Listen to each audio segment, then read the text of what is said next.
यार अभी तक हिस्ट्री में ऐसा पहली बार हुआ है कि आईआईटी को एक बार रिजल्ट आने के बाद अपनी कट ऑफ नीचे ले जानी पड़ी हो और बच्चों को जेईई एडवांस में क्वालिफाई करना पड़ा हो।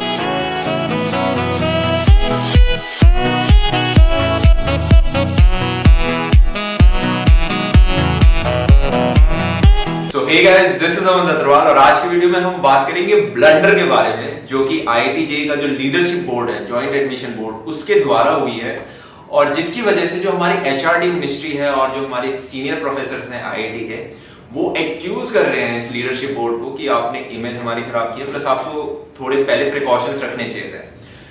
अब इसकी वजह से काफी सीन हुआ है यार। आपके जो आने वाले जो फ्यूचर एग्जाम हैं जेईई एडवांस के, वो आसान हो सकते हैं, इसकी एक हाई प्रोबेबिलिटी है। और आपका जो और इशू पे बात करेंगे, जैसे जो 14% रिजर्वेशन है लड़कियों का आईआईटी जेईई पे, उस पर भी कुछ प्रॉब्लम्स ही हुई है, कुछ एक्यूजेशंस लगाई हैं आईआईटी जेईई बोर्ड पे, कुछ प्रोफेसर्स ने, उसके बारे में बात करेंगे। और भी काफी चीजें हैं यार कि ये जो पेपर आसान करने की बात हो रही है, ठीक है, आईआईटी जेईई के अपने स्टैंडर्ड्स हैं कि भाई मैं पेपर टफ रखता हूं, उसके बावजूद वो पेपर का लेवल आसान करने की बात कर रहा है। इस चीज के पीछे रीजन क्या है वो मैं आपको बताऊंगा, जो कि काफी रिसर्च के बाद मुझे पता चली और आपके लोगों के साथ शेयर करूंगा। वो आपको कहीं नहीं मिलेगा अभी, ठीक है। तो शुरुआत करते हैं, इस चीजों को समझते हैं। तो हुआ ये है कि यार आपको आईआईटी जेईई में एडमिशन लेने के लिए जेईई एडवांस का एग्जाम है, उसको क्वालिफाई करना होता है, जो कि जेईई मेंस के बाद होता है, ठीक है। अब टोटल आईआईटीज, जितनी भी आईआईटीज हैं आपकी, उनकी सीट्स को अगर हम सम कर दें तो आपकी 11,279 सीट्स हैं और इन 11,000 सीट्स को भरने के लिए करीब करीब 18,000 बच्चे, 18,138 स्टूडेंट्स को जेईई एडवांस में क्वालिफाई करा जाता है, ठीक है। वो रैंकिंग लिस्ट में आ जाते हैं, ठीक है। तो ये 18,000 बच्चे इन 11,000 सीट्स को भरते हैं।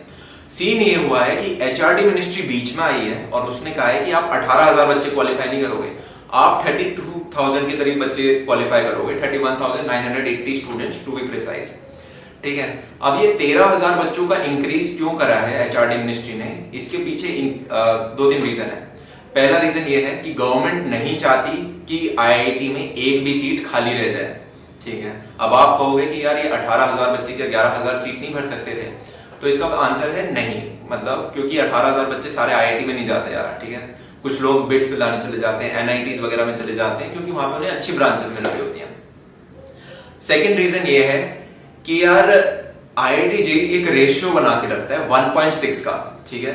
1.6 का रेशियो मतलब कि अगर 1000 सीट है, ठीक है, तो उन 1000 सीट को भरने के लिए वो जेईई एडवांस में 1600 बच्चों को, 1600 स्टूडेंट्स को क्वालिफाई कर देता है, ठीक है। तो वो 1600 बच्चे उन 1000 सीट्स को भरते हैं। तो सिमिलरली इस बार 11,000 बच्चों के लिए 18,000 बच्चों को क्वालिफाई किया गया, वही 1.6 का रेशियो लगभग। पर ये रेशियो सभी कैटेगरीज में मेंटेन नहीं रह पाया, ठीक है। जैसे अगर हम ओबीसी कैटेगरी की बात करें तो फॉर एग्जांपल अगर 1000 सीट है आईआईटी जेईई में, तो इस बार जो जेईई एडवांस है वो ओबीसी के उतने बच्चों ने क्वालिफाई ही नहीं किया, उतने बच्चे एलिजिबल ही नहीं है कि वो अपना रिजर्व्ड कोटा भी पूरा कर दें, ठीक है। तो ये बहुत बड़ी बात है। और जो आपका एससी कैटेगरी है उसमें एकदम ऑपोजिट हो गया, ठीक है, कि अगर 1000 सीट है तो 2.3 का रेशियो बना है इस बार, तो लगभग 2,300 बच्चों ने क्वालिफाई किया फॉर एग्जांपल, ठीक है। तो एससी में रेशियो ज्यादा हो गया, ओबीसी में उतने बच्चे ही नहीं है कि सीट भर दें, ठीक है। प्लस आपका जो रेशियो 1.6 का है, ये 1.6 का रह नहीं पाता, ठीक है। ये 1.5 का रेशियो है, क्योंकि इसमें 800 सीट्स हैं वो वुमेन के लिए रिजर्व, गर्ल्स के लिए रिजर्व है, ठीक है। तो ऐसे काफी इश्यूज हैं। तो आपका यार एचआरडी मिनिस्ट्री, बेसिकली आप कह सकते हो गवर्नमेंट ने ये आईआईटी जेईई को कहा कि आपकी एक भी सीट खाली नहीं रहनी चाहिए। तो आईआईटी जेईई ने बेसिकली कहा है कि यार हमारा एक स्टैंडर्ड है, हम उसे मेंटेन करके रखते हैं। तो इन्होंने कहा स्टैंडर्ड रखो, बट इतने आपको आप सीट्स खाली नहीं रख सकते हो, आपके पास ऑप्शन नहीं है।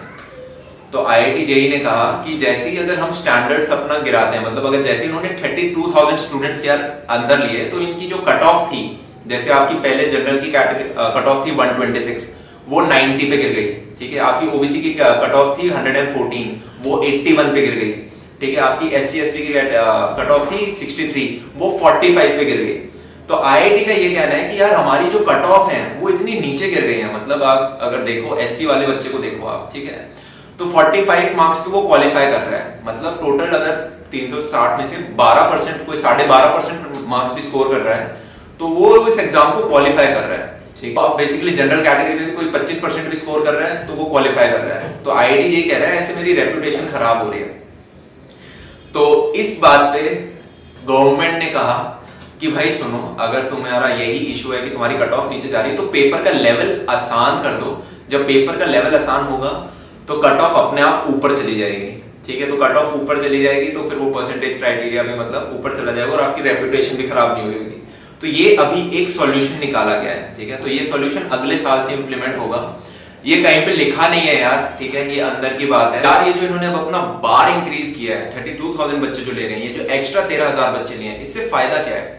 फायदा एक तो ये सारी सीट भर जाएंगी, पहला तो वो। सेकंड ये हुआ है कि जो जेंडर रेशियो है वो इंप्रूव हुआ है। ठीक है, जो एक्स्ट्रा 13,000 बच्चे आए हैं उनमें 2,000 लड़कियां हैं। तो आईआईटी जेईई वगैरह में यार जेंडर रेशियो बहुत खराब होता है, तो ये एक्स्ट्रा बच्चों में लड़कियां ज्यादा हैं और जिससे जेंडर रेशियो इंप्रूव हुआ है। अब फ्यूचर में क्या प्रो और कॉन्स हो सकते हैं, वो ये है कि आपका पेपर इजी आएगा, ये आपका प्रो है।